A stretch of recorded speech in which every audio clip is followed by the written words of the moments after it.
కాంగ్రెస్ ప్రభుత్వము 6 గ్యారంటీల అమలు విషయంలో చాలా పక్కగా ముందుకు వెళ్తూ ఉన్నది. వారు చెప్పింది 6 గ్యారంటీల అమలు 100 రోజుల్లో చేస్తామని. ఈ 100 రోజుల్లో చేసేందుకు కోసమై యుద్ధ ప్రాతిపదికన చర్యలు తీసుకుంటున్నది.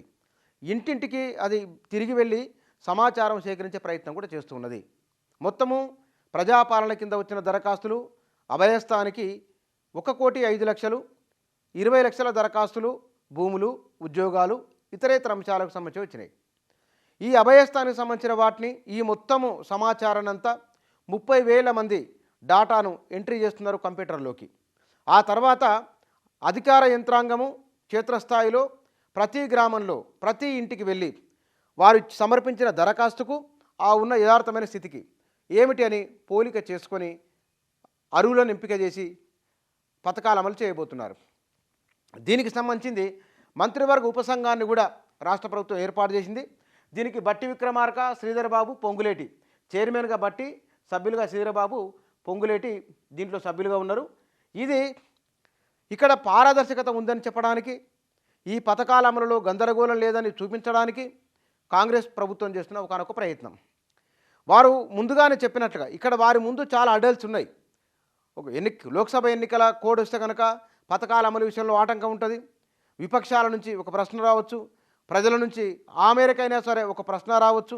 వాటికి అవకాశం ఇవ్వకుండా చాలా వేగంగా పని చేసుకుంటూ ముందుకు వెళ్తూ ఉన్నారు. ఒక అంశం. రెండవది, మరి లబ్ధిదారుల ఎంపిక గ్రామ స్థాయిలో గ్రామ సభల ఆధారంగా చేస్తామన్నారు.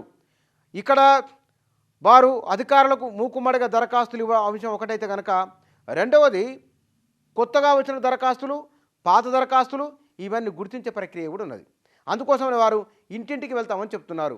మొత్తము 1,25,00,000 దరఖాస్తులలో అవి ఈ డిసెంబర్ 20 నుంచి జనవరి 6వ తారీఖు వరకు ఉన్నాయి. ఆ తర్వాత కూడా ఎంఆర్ఓ కార్యాలయానికి వెళ్ళి దరఖాస్తులు ఇచ్చుకోవచ్చని కూడా ప్రభుత్వం చెప్పింది. ఈ మొత్తం ప్రజాపాలనలో వచ్చిన దరఖాస్తుల్లో గమనించాల్సిన కొన్ని విషయాలు ఉన్నాయి.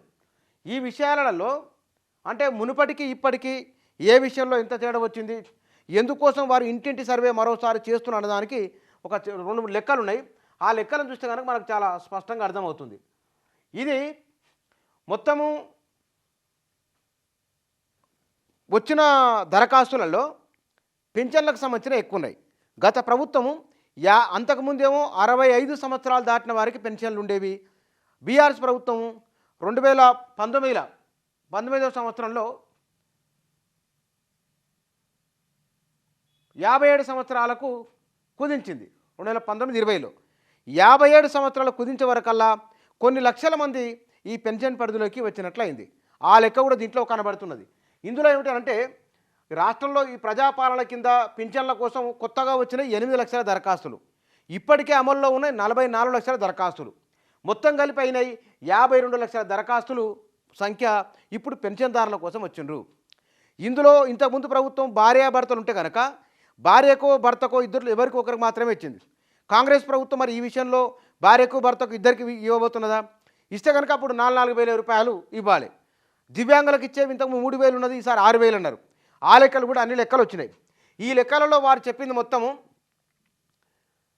57 సంవత్సరాలు ఏళ్ళు దాటిన వాళ్ళు 3 లక్షల మంది దరఖాస్తు చేసుకున్నట్లు ఒక ప్రాథమిక అంచనా వచ్చింది.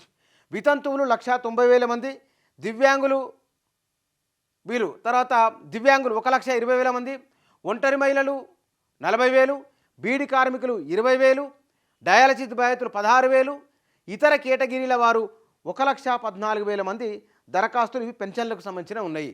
ఇందులో కనుక మొత్తం లెక్క తీసుకుంటే రాష్ట్రంలో 15,98,728 మంది వృద్ధులు ఉన్నారు, 15,60,000 మంది వితంతువులు ఉన్నారు, 5,03,000 మంది పైగా దివ్యాంగులు ఉన్నారు. బీడి కార్మికులు, అదేవిధంగా చేనేత గీత కార్మికులు కలిపి వీళ్ళు సుమారుగా ఒక 2.5 లక్షల వరకు వీళ్ళు ఉన్నారు. హెచ్ఐవి బాధితులు, పలేరియా బాధితులు, డయాలసిస్, బీడీ టేకేదారులు ఇవన్నీ కలుపుకుంటే కనుక 44 లక్షలు, ఇప్పుడు వచ్చిన 52 లక్షలు. మొత్తం తెలంగాణ జనాభాలో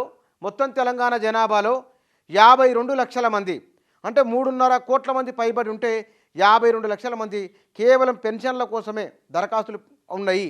అంటే ఈ మేరకు బడ్జెట్ ఇంత పెద్ద మొత్తంలో బడ్జెట్ అన్నప్పుడు గతంలో ఉన్న 44 లక్షలకు అదనంగా వచ్చిన 8 లక్షలు. అంటే 8 లక్షల మందికి సంబంధించిన అదనపు బడ్జెటు, అదనపు భారము ఈ కాంగ్రెస్ ప్రభుత్వం పైన పడబోతూ ఉన్నది. ఇది పెన్షన్లకు సంబంధించింది. ఇందులో ఇందిరమ్మ ఇండ్లకు సంబంధించినవి ఉన్నాయి. ఆ తర్వాత ఉచిత విద్యుత్తుకు సంబంధించినవి, సిలిండర్ రాయితీకి సంబంధించినవి. ఈ విషయాలు మొత్తం తెలియాలంటే కనుక మొత్తం దరఖాస్తులను చేతిలో పట్టుకొని గ్రామసభ ద్వారా అర్హులను ఎంపిక చేసి మళ్ళీ ఇంటింటికి వెళ్ళి వీరు నిజమైన అర్హులా కాదా అని తేల్చుకుని, రెండవది ఇక్కడ ఇంటింటికి వెళ్ళడం వల్ల 2 ప్రయోజనాలు.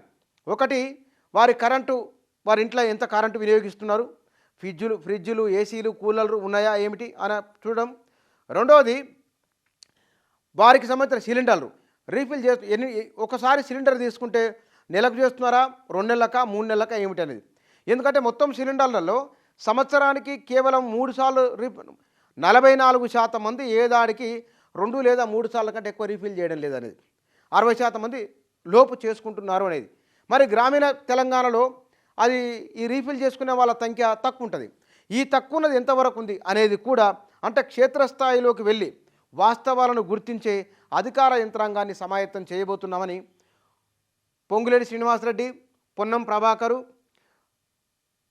బట్టి విక్రమార్క, శ్రీధర్ బాబు వీరందరూ మీడియాతో మాట్లాడుతూ చెప్పిన మాట ఇది. అంటే లబ్ధిదారుల ఎంపిక అనేది పారదర్శకంగా ఉండబోతున్నది. లబ్ధిదారుల నుంచి ఎలాంటి విమర్శలు రాకుండా, ఈ 6 గ్యారెంటీల అమలు విషయంలో అనుమానాలకు, అపోహలకు తావు లేకుండా, విపక్షాలు వేసే సవాళ్లకు వెనువెంటనే సమాధానం ఇచ్చేలా కాంగ్రెస్ ప్రభుత్వము, అధికార యంత్రాంగము సమాయత్తమవుతున్నది.